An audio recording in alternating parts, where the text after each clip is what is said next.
एक किसान था, उसकी 3 बीघा जमीन थी।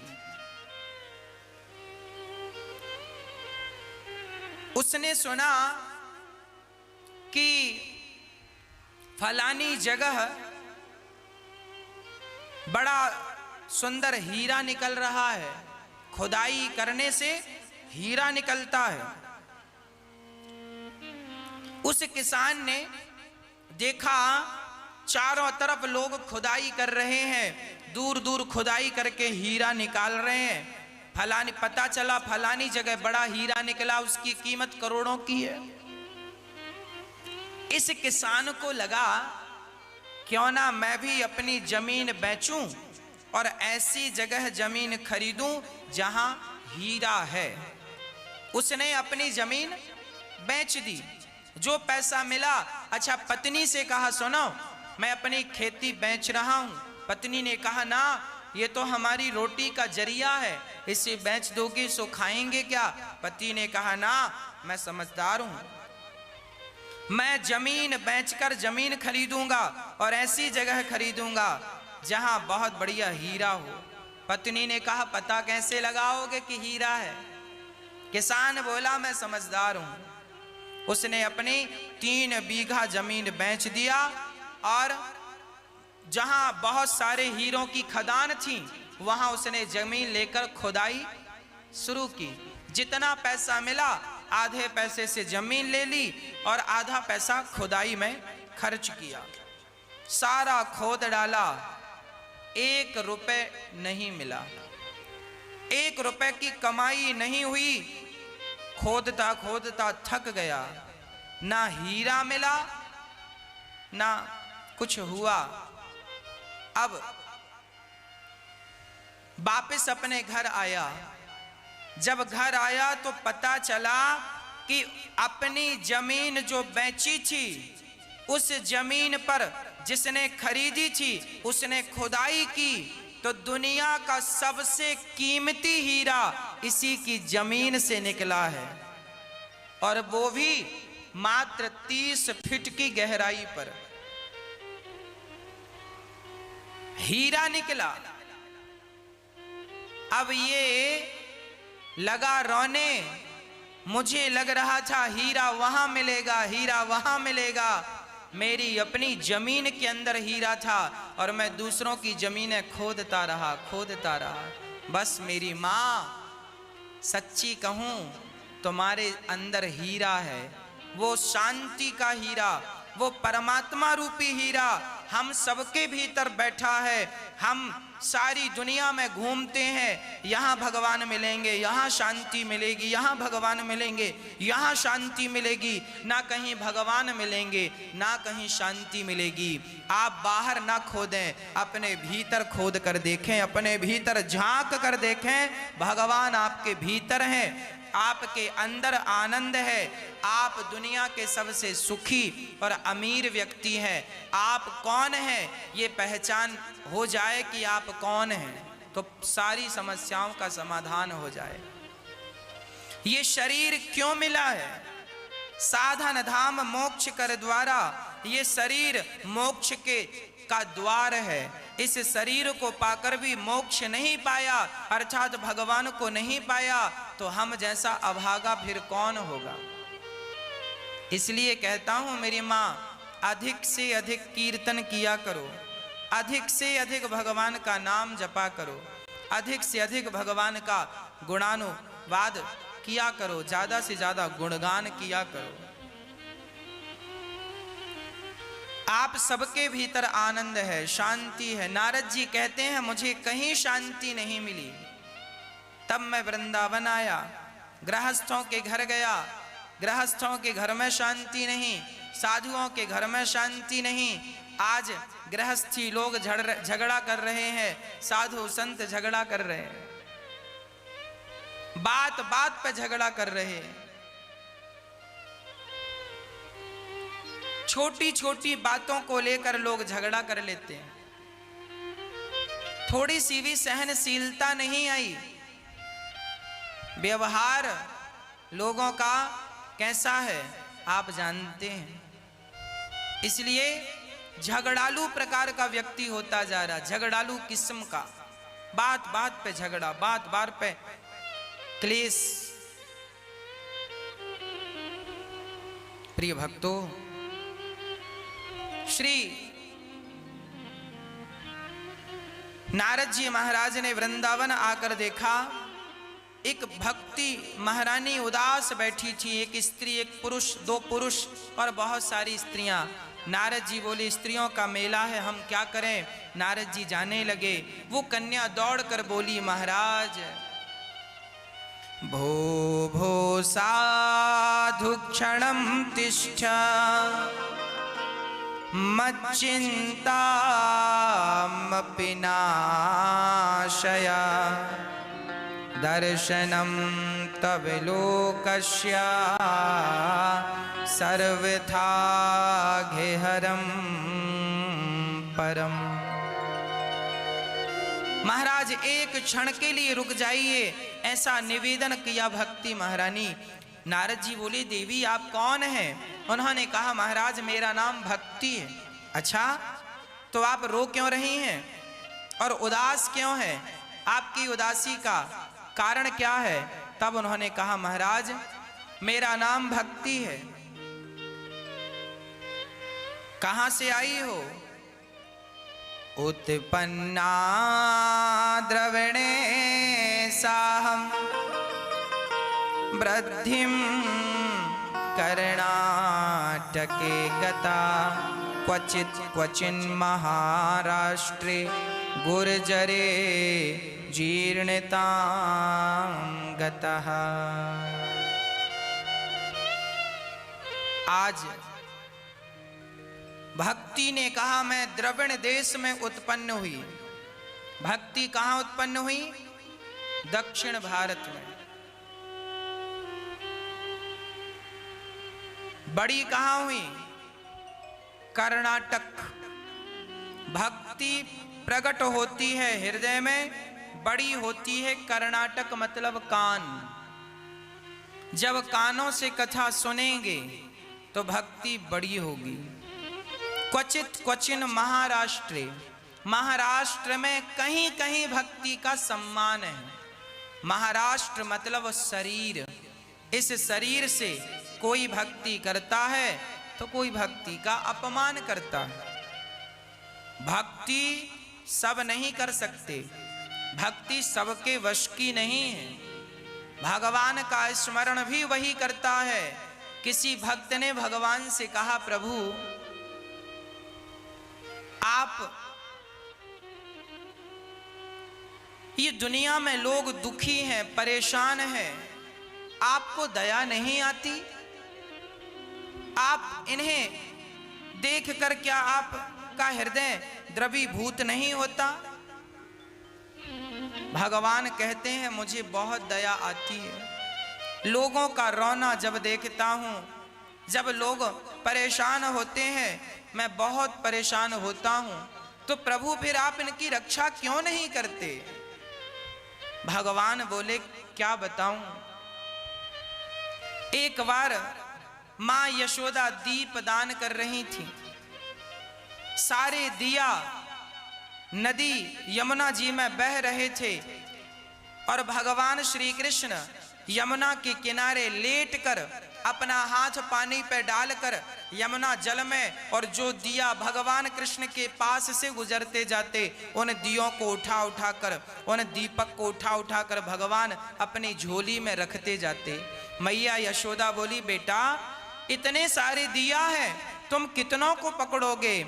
कन्हैया ने कहा, माँ मैंने सबका ठेका नहीं लिया, जो मेरे पास से गुजरता जाएगा उसको उठा उठा कर अपनी झोली में रखता जाऊंगा। जो मेरे से दूर है वो दूर ही रहे, जो मेरे पास है उसे उठा लूं। अर्थात भगवान सबका दुख देखकर दुखी होते हैं, पर जो भगवान के करीब होते हैं, भगवान उन्हें उठा उठाकर उनका दुख दूर करते जाते हैं, उन्हें हृदय से लगाते जाते हैं। और जो भगवान से दूरी बनाए हैं वो तो बेचारे दूर ही हैं। इसलिए सन्मुख हों ही जीव मोहि जवहीं, भगवान की तरफ पीठ करके चलोगे तो भगवान की कृपा कभी नहीं होगी। अच्छा एक बात बताओ, पानी बरस रहा हो और कोई छतरी लगाकर खड़ा हो तो क्या वो गीला होगा? बोलो मैया जी, ओ मैया, गीला होगा? नहीं ना। पानी बरस रहा है बराबर, पर छतरी लगाया है सो गीला कैसे होगा? उसी तरह भगवान की कृपा तो सब पर बराबर बरस रही है, पर लोग अहंकार की, अज्ञान की छतरी लगाकर खड़े हैं तो कृपा उन पर बरसती नहीं है। भगवान क्या करें, वो तो बराबर बरसा रहे हैं, पर आप ही अहंकार की छतरी लिए हैं, अज्ञान की छतरी लिए हैं। अब भगवान का क्या कसूर है? भगवान तो हम जीव मात्र पर कृपा करना चाहते हैं। भगवान का नाम वही जप सकता है जिस पर भगवान की कृपा है। आप लोग कथा सुन रहे हैं, इसका अर्थ ये है कि भगवान चाह रहे हैं कि आप कथा सुने, आपका कल्याण करना चाहते हैं भगवान। इसलिए पहले आपको कथा सुनाकर आपके हृदय में भगवत भक्ति का बीज बो रहे हैं और फिर आत्म कल्याण की तरफ भगवान आपको प्रेरित करेंगे, सद्गति करेंगे जब वक्त आएगा तब। प्रिय भक्तों, नारद जी महाराज कहते हैं, भक्ति क्वचित क्वचिन महाराष्ट्रे गुर्जरे जीर्णताम गता। गुजरात में भक्ति बुढ़ी हो गई। ये गुजरात क्या है? गुजर गई रातें भजन के बिना। जो समय भगवान के बिना गुजार दिया वो समय व्यर्थ चला गया, उस समय का कोई अस्तित्व नहीं। इसीलिए हर क्षण भगवान का चिंतन किया करिए और हर क्षण अपने आप को सफल बनाने में लगाओ। आप घर में खाली ना बैठा करो। अभी तो कोरोना काल है, अभी नहीं, जब सब सामान्य हो जाए तब आप अपने आप को सफल बनाने के लिए आप प्रयासरत रहो। आप खाली ना बैठा करो, कुछ सोचते रहा करो अपने बारे में कुछ अच्छा। सिर्फ सोचना नहीं है, करना। जो सोचो उसे चरितार्थ कर लो। कुछ लोग होते हैं करते कुछ नहीं है, सोच रहे। 2019 में भी सोच रहे थे, 20 में भी सोच रहे हैं, 21 में भी सोच ही रहे। इनका कल्याण नहीं है। ये रोने वाले लोग हैं। ये 2019 में भी रो रहे थे, 20 में भी रो रहे हैं और 21 में भी रोएंगे और 22 में भी रोएंगे और 25 में भी रोएंगे। क्यों? क्योंकि ये सोच रहे हैं, कर कुछ नहीं रहे। सोचो उतना जितना करने की क्षमता, जितना कर सको उतना सोचो। सोचा है उसे कर लो, जब कर लेना आगे का फिर सोच लेना। सोचने से क्या होगा? करने से होगा। प्लानिंग अच्छी हो, निर्णय अच्छे हो, अपने आप को सफल बनाने में अपना समय लगाओ, अपना समय खर्च करो। नारद जी कहते हैं, भक्ति महारानी अब चिंता ना करो। ये बताओ, ये तुम्हारे सामने बुढ़े दो लेटे हैं, ये कौन है? महाराज मेरे पुत्र ज्ञान और वैराग्य। भक्ति के दो बेटे हैं, ज्ञान और वैराग्य। जब भक्ति की ओर आप चलेंगे तो ज्ञान होगा और वैराग्य भी होगा। पहले भक्ति आएगी, फिर ज्ञान आएगा और फिर वैराग्य आएगा। ज्ञान, कोरा ज्ञान, सूखा ज्ञान किसी काम का नहीं।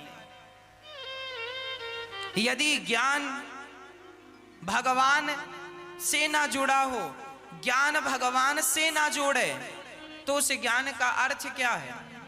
कोई ज्ञानी, कोई समझदार, कोई पीएचडी करके, सीए करके और वो शराब पीने लग जाए, वो जुआ खेलने लग जाए।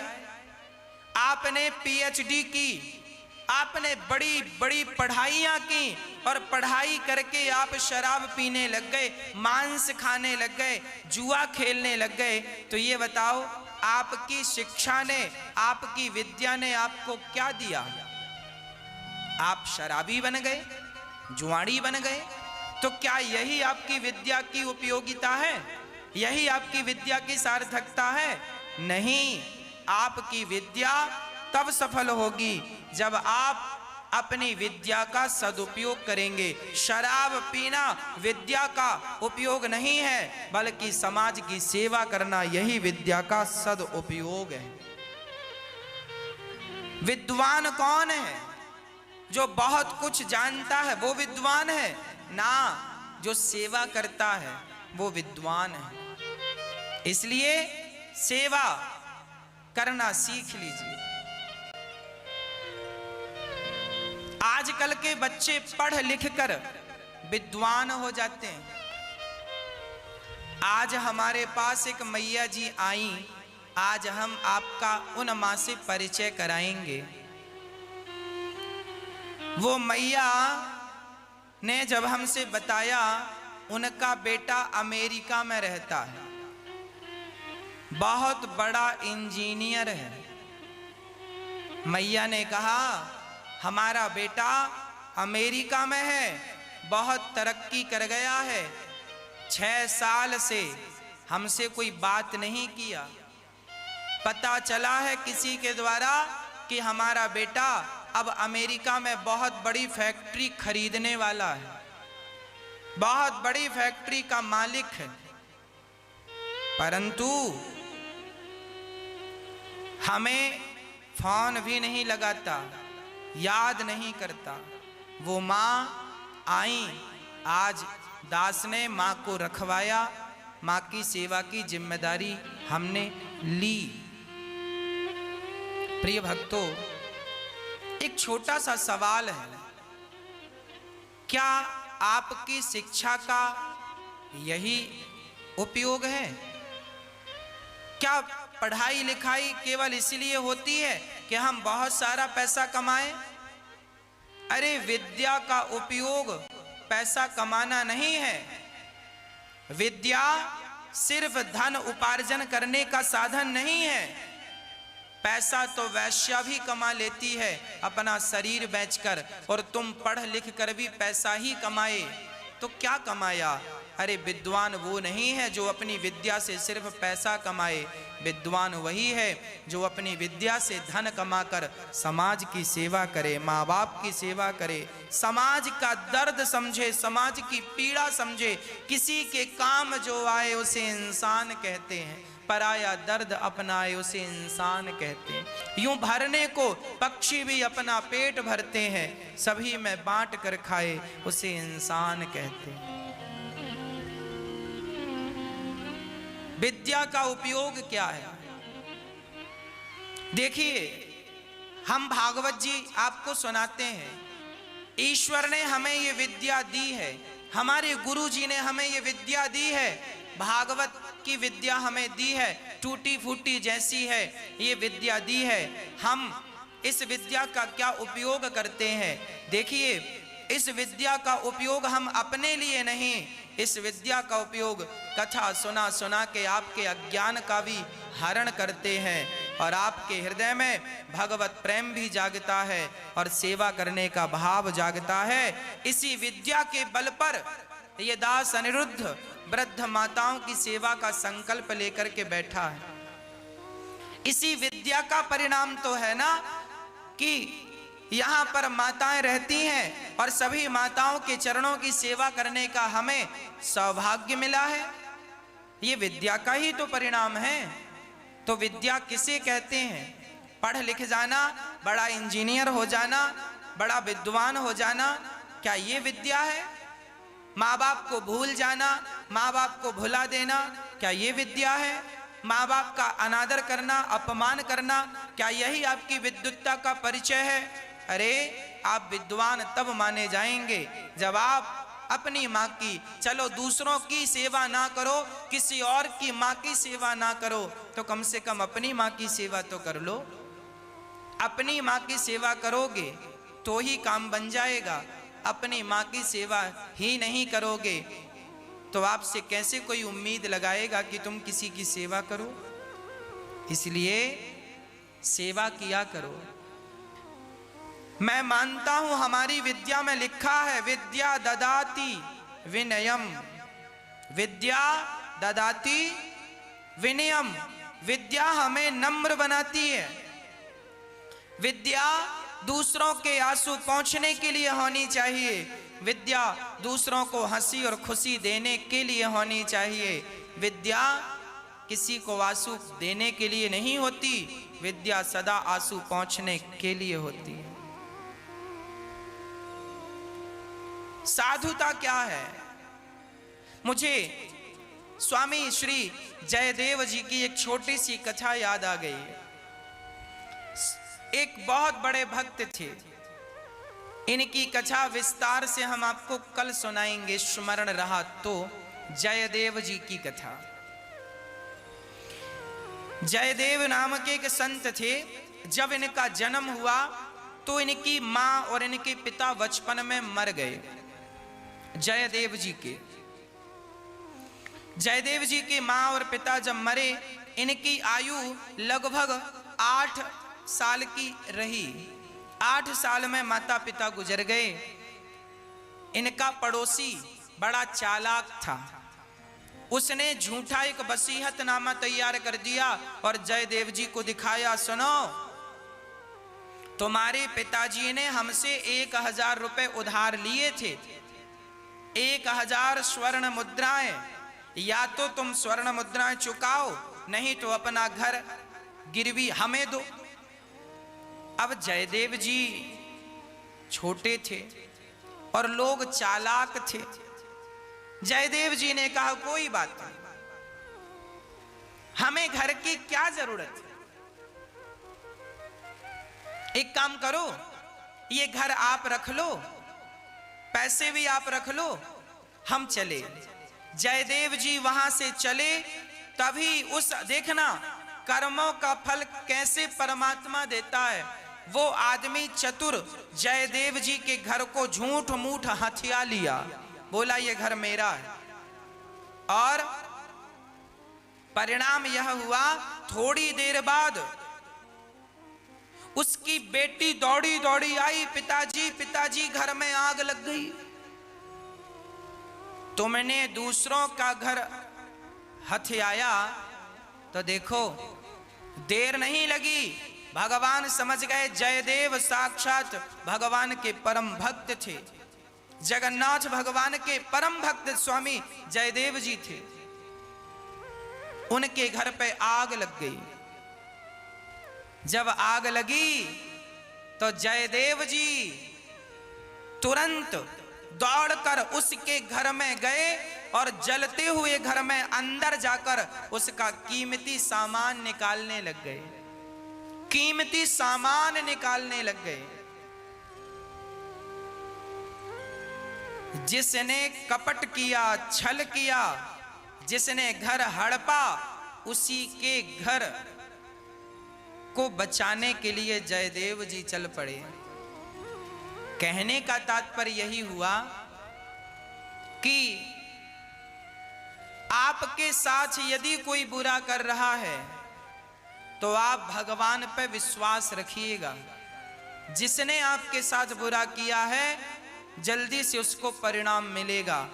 आप विश्वास मत तोड़िएगा। आप अपनी जगह सही हैं तो ईश्वर आपके साथ है, और आप यदि अपनी जगह सही नहीं है तो फिर उम्मीद मत रखिएगा कि आपको ईश्वर की तरफ से न्याय मिलेगा।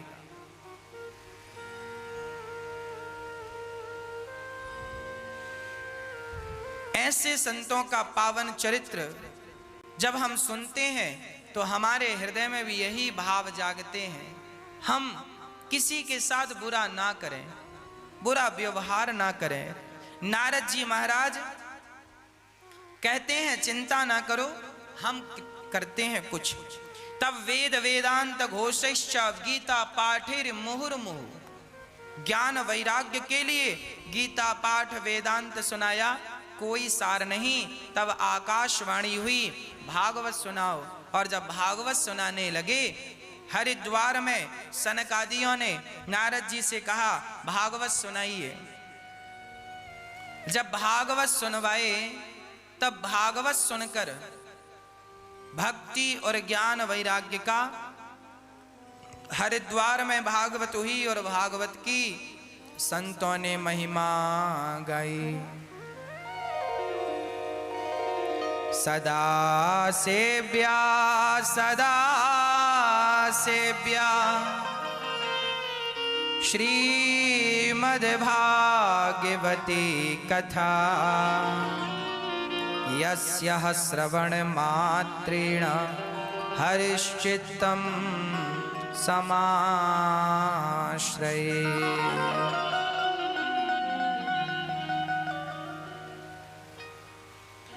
भक्ति महारानी ताता थैया करके नाचने लगी और झूमती जा रही हैं और कीर्तन करती जा रही है। भागवत की महिमा सुनकर भक्ति महारानी प्रकट हो गई। प्रकट होकर भक्ति महारानी झूमने लगी और झूम झूम करके कहने लगी तेरा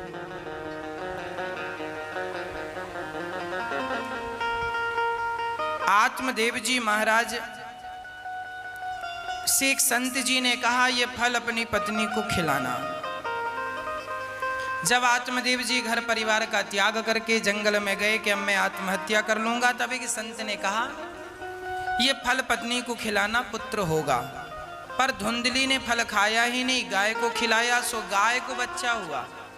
नाम रखा गौकर्ण। और धुंधली की बहन का बेटा खरीद लिया, उस बेटे का नाम रखा धुंधकारी। धुंधकारी बड़ा हुआ, अपने पिता पर बड़ा अत्याचार किया। आज की संतान को पता नहीं क्या हो गया है,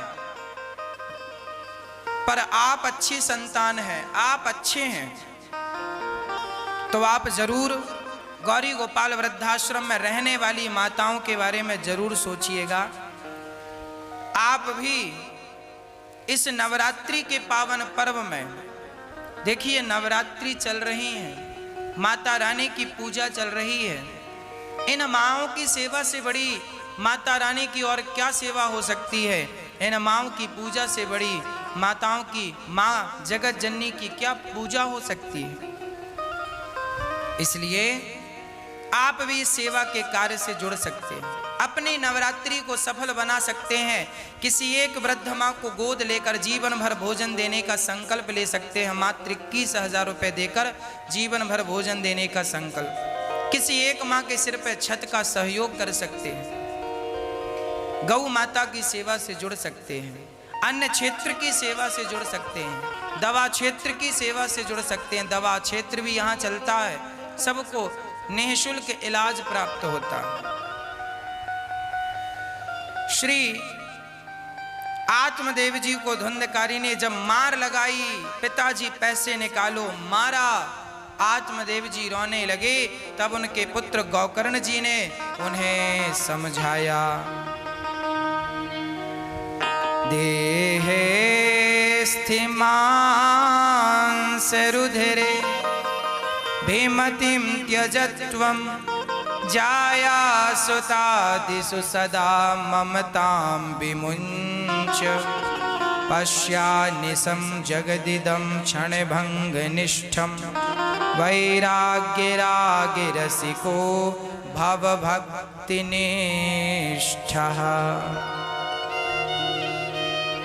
देहे स्थिमांस रुधिरे। गौकर्ण जी बड़े प्रेम से समझा रहे हैं, पिताजी ये शरीर क्या है? हाड़ मांस का शरीर है, 5 तत्वों से बना है, 5 में मिल जाएगा। सच्ची बात तो यह है कि ये शरीर हमारा किराए की झोपड़ी है और किराए का एक मकान है। ये एक दिन खाली करनी पड़ेगी झोपड़ी। इसलिए जब तक आपका शरीर है तब तक अपने शरीर से दान पुण्य कर लो, कल को प्राण निकल जाएंगे तो हाथ होंगे, पर दान हो नहीं सकता, पुण्य हो नहीं सकता, भलाई हो नहीं सकती। शरीर नश्वर है, शरीर नाशवान है, पर शरीर से किया हुआ पुण्य नाशवान नहीं है। वो पुण्य अमर हो जाता है कि आपने पुण्य किया। इसलिए शरीर तो चला जाएगा, पर शरीर से किया गया पुण्य कभी जाएगा नहीं। हम भले मर जाएं, पर हमारी अच्छाइयां कभी नहीं मरती, है ना। आज भी अच्छे लोगों को उनके जाने पर भी हम याद करते हैं कि नहीं। आप भी कुछ ऐसा कर जाना कि एक सज्जन आए और उन्होंने कहा, इन वृद्ध माताओं के लिए हम एक कमरा बनवा के देना चाहते हैं। हमने कहा, आपके अंदर ये ख्याल कैसे आया। उन्होंने कहा, महाराज हमने जीवन भर कमाया, सारा कमा कमा के बच्चों को दिया, अब हमारी शरीर बुढ़ापा आ गया है, शरीर बूढ़ा हो गया है, पता नहीं कब मर जाएं। अरे मरने के पहले हम किसी को छाया देना चाहते हैं, ताकि हमारे मरने के बाद भी कोई हमें याद करे कि फलाने के सहयोग से आज इतना बड़ा कार्य हुआ है। पहले के लोग कुआं खुदवाते थे, पहले के लोग कुआं खुदवाते थे इसलिए कि हमारे मरने के बाद भी हमारे खुदवाए कुएं से लोग पानी पीकर अपनी प्यास बुझाते रहेंगे।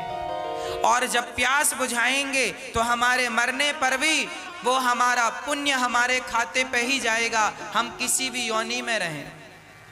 इसलिए इन वृद्ध माओं की सेवा में जब आप अपना सहयोग बढ़ाएंगे तो वो पुण्य अकाट्य है, उस पुण्य को कोई मिटा नहीं सकता, उस पुण्य का फल मिलकर ही रहेगा।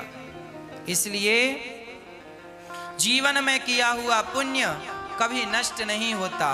पाप नष्ट हो सकते हैं यदि कोई भगवान की शरणागति ग्रहण कर ले और कह दे, नाथ मैं पतित हूं, मुझ पर कृपा करो, तो भगवान दया करके पापों का नाश कर सकते हैं। पर पुण्य तो पत्थर की लकीर बन जाता है। पुण्य का फल आनंद है, सुख है, वो आपको मिलके ही रहेगा। पुण्य से ही भगवान मिलते हैं। जैसे अंधकार को मिटाना हो, अंधकार को मिटाना हो तो क्या करना पड़ेगा मैया? दिया जलाना पड़ेगा। जैसे दिया जलाते ही, प्रकाश करते ही अंधकार स्वतः मिट जाता है, उसी प्रकार पुण्य करते ही पाप का अंधकार स्वतः ही समाप्त हो जाता है। पुण्य से ही पाप मिटता है।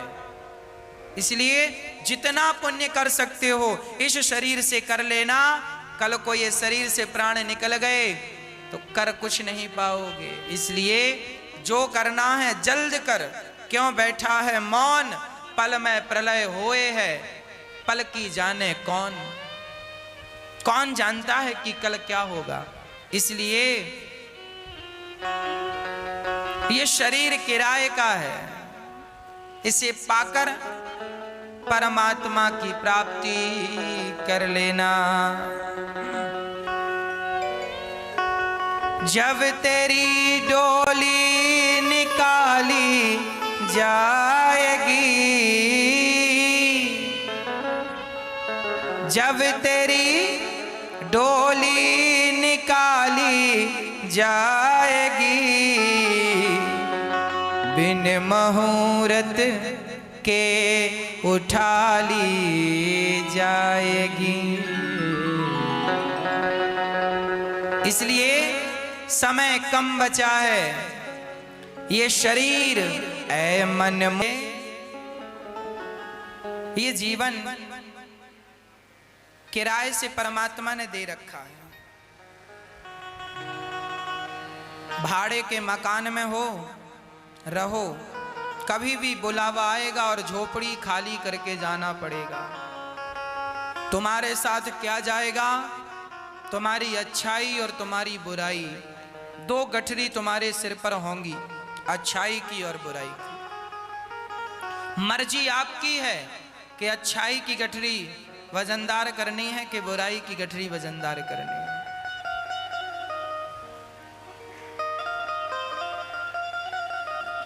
धुंधकारी ने मां को मारा, पिता को मारा, 5 वैश्याओं को घर में रखा और 5 ने मिलकर धुंधकारी को मार डाला, प्रेत बन गया। पापी मरता है ना, जल्दी तरता भी नहीं है। माँ बाप को मार कर मरा सो प्रेत बना, भटकने लगी उसका सूक्ष्म शरीर। मुक्ति मिल जाए, मुक्ति दे दो कहने लग गया।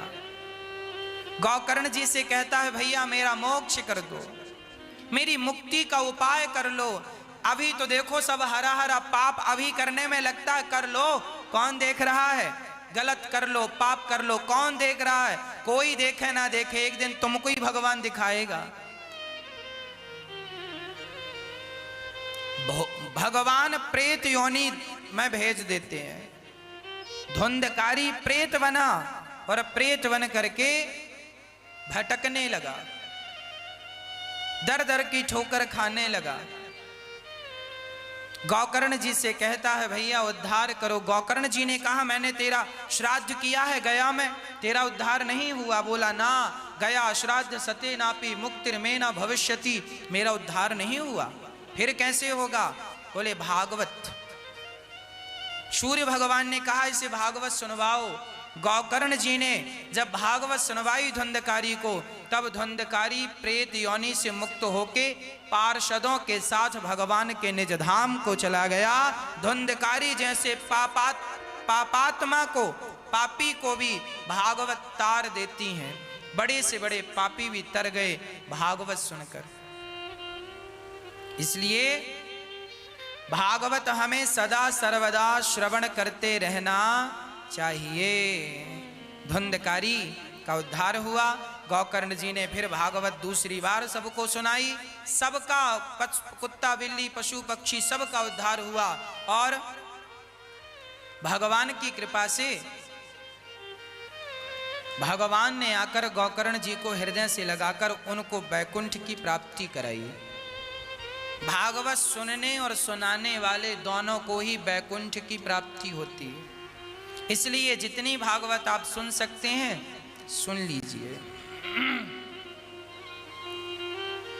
श्रोता और वक्ता का निरूपण है। वक्ता केवल कथा प्रेमी हो और श्रोता केवल कथा प्रेमी हो और वक्ता सिर्फ भगवान के चरणों का प्रेम हृदय में धारण किए हो, भगवत चरणों में अनुराग हो, ऐसा वक्ता हो। विरक्तो वैष्णवो विप्रो वेद शास्त्र विशुद्धिकृत, दृष्टांत कुशलो धीरो वक्ता कार्योति निष्पृहा।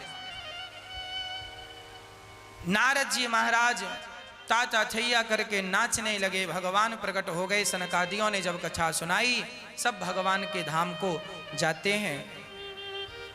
अब भागवत जी की पावन चर्चा हम आपको आगे श्रवण करा रहे हैं।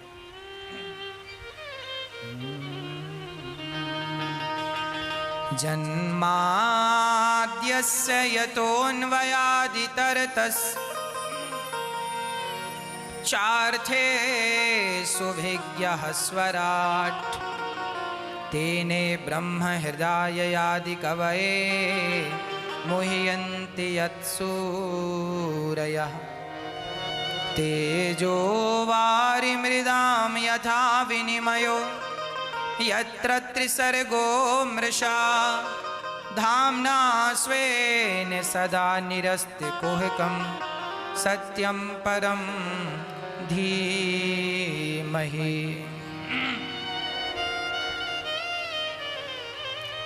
जिस परमात्मा ने हम सभी को जन्म दिया है, ऐसे सत्य स्वरूप परमात्मा का ध्यान करते हैं। जन्म आदि यस्य जन्माद्यस्य, जो भगवान सब जानते हैं ऐसे परमात्मा को प्रणाम।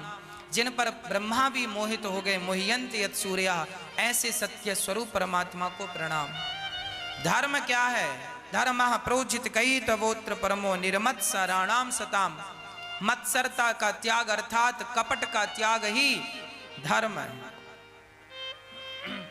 भागवत जी का पहला प्रश्न है, मनुष्य का धर्म क्या है? मनुष्य का धर्म है दया।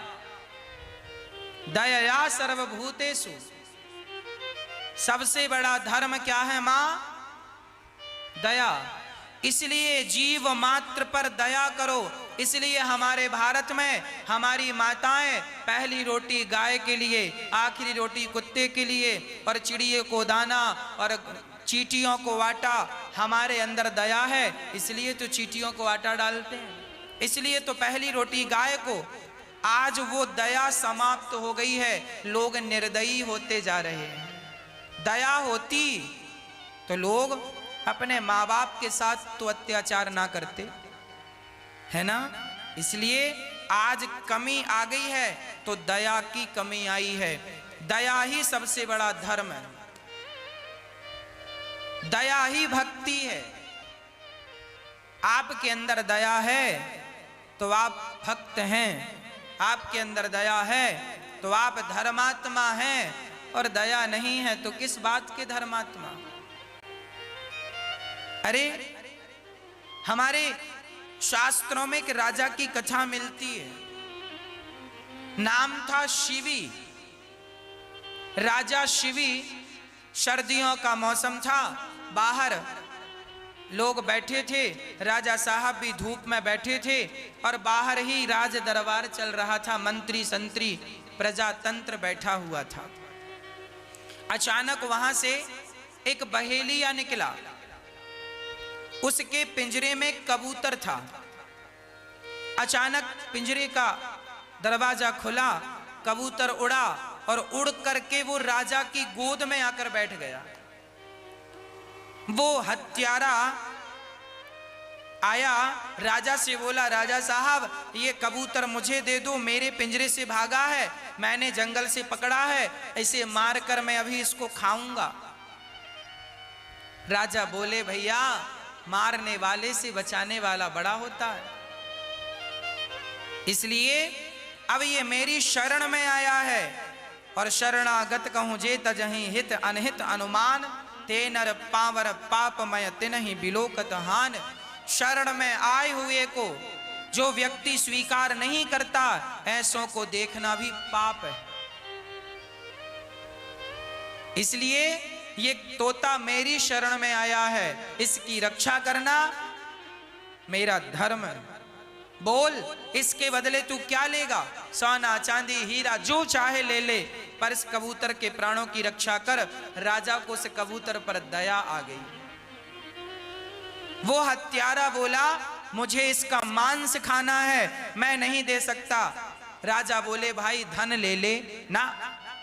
तो राजा बोले, काम कर, क्या लेगा तू ही बता।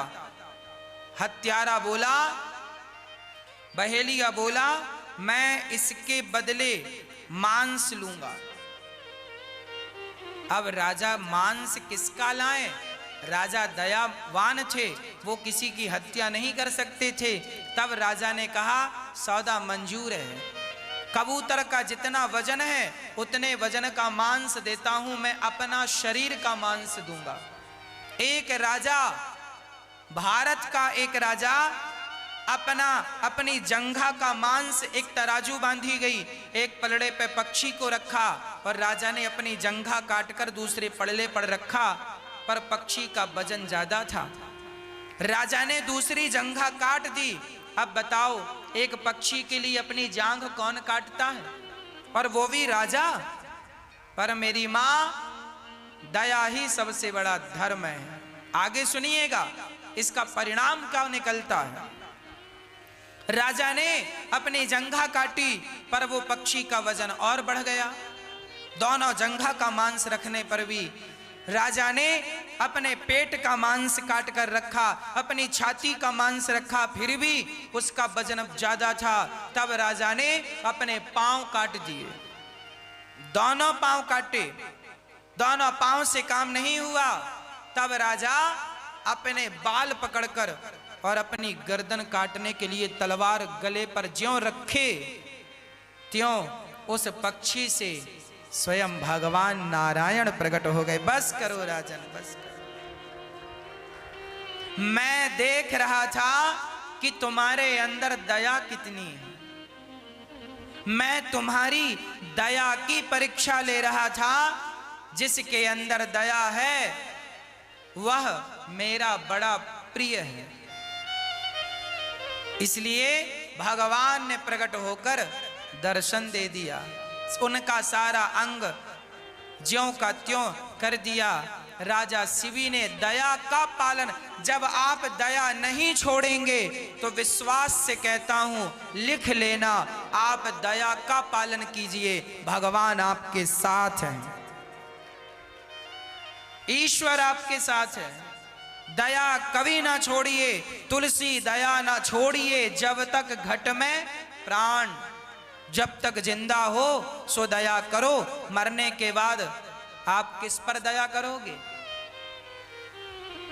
हमारे भारत में ऐसे ऐसे राजा हुए जिन्होंने अपने लिए, एक पक्षी के लिए मांस अपना काट कर रख दिए, और आज के लोग पक्षियों को मार मार कर खा जाते हैं, मांस खा लेते हैं, बकरा बकरी को मार डालते हैं, गऊ हत्या करके गाय का मांस खा लेते हैं। क्या इनके अंदर दया है? क्या इनका कभी कल्याण होगा? क्या इनकी कभी सदगति होगी? इसलिए मेरी मां, मर जाना अच्छा है पर दया का त्याग ना कीजिएगा। मेरी शोभा सोना और चांदी से नहीं है मेरी मां, मेरी शोभा दया से है। यदि आपके अंदर दया है तो आपका सबसे बड़ा आभूषण दया ही तो है। आपका श्रृंगार क्या है? दया। एक व्यक्ति सोना चांदी से लदा है, करोड़ों की संपत्ति है, पर उसके अंदर दया नहीं है, तो उसकी संपत्ति और उसके श्रृंगार का क्या अर्थ है? दया धर्म का मूल है, पाप मूल अभिमान, तुलसी दया ना छोड़िए जब तक घट में प्राण। दया कभी ना त्यागो, दया कभी ना त्यागो, कभी दया का त्याग नहीं करना चाहिए।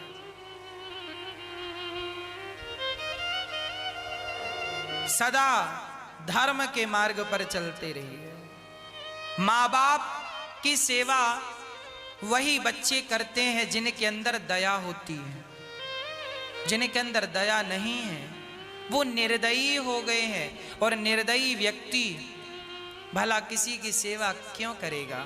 सेवा तो वही करेगा ना जिसके अंदर दया है। इसलिए दया लाइए, भगवान उन्हीं को मिलेंगे जिनके अंदर दया है। तितिक्षवः कारुणिकाः सुहृदः सर्वदेहिनां अजात शत्रवः शांत साधवः साधुभूषण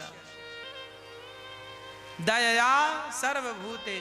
सब पर दया करो, सब पर दया करो, क्योंकि ना जाने किस रूप में नारायण मिल जाए। जिसे तुम दुत्कार रहे हो सकता है वो भगवान हो, तुम्हारी परीक्षा लेने आए हो। जिसे तुम गालियां दे रहे हो सकता है वो भगवान हो। इसलिए सब पर समान दृष्टि रखो, सब ईश्वर है। पता नहीं कब आपका सामना हमारे श्याम सुंदर से हो जाए। तो मनुष्य का धर्म क्या है बताओ मैया? ओ मेरी माँ, धर्म क्या है मनुष्य का? दया। मनुष्य का धर्म है दया।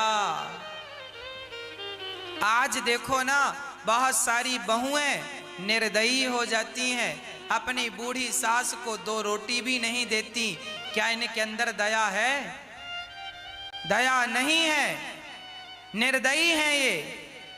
क्या भगवान कभी इनका मुंह देखेंगे? इसलिए मेरी मां सबसे श्रेष्ठ क्यों है? राम जी की पूजा रेगुलर 9 दिन नहीं होती, कृष्ण जी की पूजा रेगुलर 9 दिन नहीं होती, पर नवरात्रि में माता जी की पूजा 9 दिन होती है। क्यों? क्योंकि पुरुष से ज्यादा स्त्री के अंदर दया होती है, पिता से ज्यादा माँ के अंदर दया होती है। माँ श्रेष्ठ क्यों है? पहला नाम माता का है, त्वमेव माता चा पिता। पिता बाद में है, माता पहले है। हम लोग कहते हैं माँ बाप, बाप माँ नहीं होता, माँ बाप होता है। माँ का स्थान पिता से भी ऊंचा है। क्यों ऊंचा है? एक बेटा देखो मां क्यों श्रेष्ठ है मैं तुम्हें बताता हूं। एक बेटा बाजार से घर आया, पानी गिरने लगा, आया तो बच्चा भीग गया। भाई बोला क्यों रे, छाता लेकर नहीं जा सकता था जब पता था कि मौसम खराब है। बहन बोली पानी रुक जाता फिर आ जाते, क्या जल्दी थी, घर भागा जा रहा है क्या। पिता बोला बुखार आएगी, खांसी होगी, तब से पता चलेगा। तब तक मां आई, टॉवेल लेकर अपने बच्चे को सिर से जो पानी से गीला था पानी पहुंचती हुई मां बोली हे भगवान, तुम थोड़ी देर के लिए बारिश रोक नहीं सकते थे, मेरा बेटा सुरक्षित घर आ जाता। बाप को अपने पुत्र की इतनी चिंता नहीं है, बहन को अपने भाई की इतनी चिंता नहीं है, भाई को अपने भाई की इतनी चिंता नहीं है जितनी चिंता मां को बेटे की होती है। मां ईश्वर का स्वर में लाख बार एक ही बात कहता हूं, मां परमात्मा होती है, मां ईश्वर है, मां ही कृष्ण है, मां ही राम है और मां ही साक्षात नारायण है। नारायण और मां ये दो नहीं एक हैं। मां सिर्फ मां है, इसलिए मैं बहुत भाग्यशाली हूं। भारत में 135 करोड़ लोग होंगे, इन 135 करोड़ लोगों में केवल एक अनिरुद्ध ऐसा है जिनकी 140 माताएं हैं, और जो घर में बैठकर मुझे आशीर्वाद देती हैं वो माताएं अलग। मुझसे लोग पूछते हैं कौन कौन है घर में, मैं कहता हूं मेरे घर में मेरी 140 माताएं, और दिनों दिन जो बढ़ रही हैं माताएं आ रही हैं, इन माओं को भी मैं ठुकराना नहीं चाहता। जो शरण में आ जाए उससे स्वीकार करके उसकी सेवा करना धर्म है, उनको ठुकराना धर्म नहीं। इसलिए ये दास अनिरुद्ध, मैं थोड़ा सा चिंतित अभी अभी इस बात से हूं कि माताएं आ रही हैं और आश्रम बिल्कुल पैक हो चुका है। जल्दी से जल्दी दूसरा आश्रम बन जाए, माताओं के रहने की व्यवस्था हो जाए, बस मैं और कुछ